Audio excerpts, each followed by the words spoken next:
Jesus spent all day teaching crowds of people near the Sea of Galilee. That evening, Jesus wanted to cross over to the other side of the sea.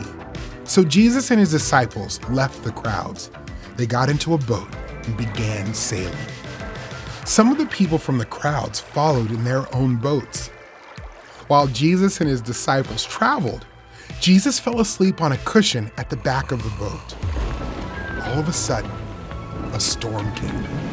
The wind was strong and the waves crashed into the boat.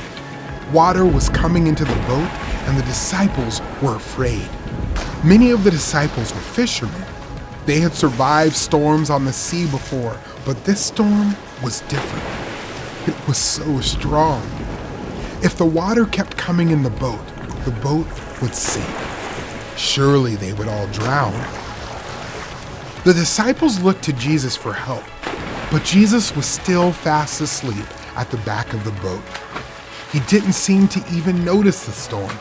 Did Jesus care if they were about to sink into the sea? The disciples woke up Jesus. "Lord, save us," they said. "We are going to die." Jesus opened his eyes and saw that his friends were afraid. He got up and spoke to the wind.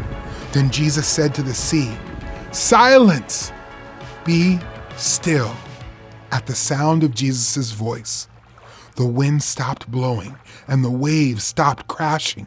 Everything was calm. The disciples were safe.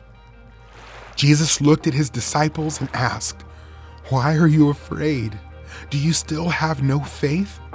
Did the disciples not trust Jesus to take care of them? The disciples were amazed.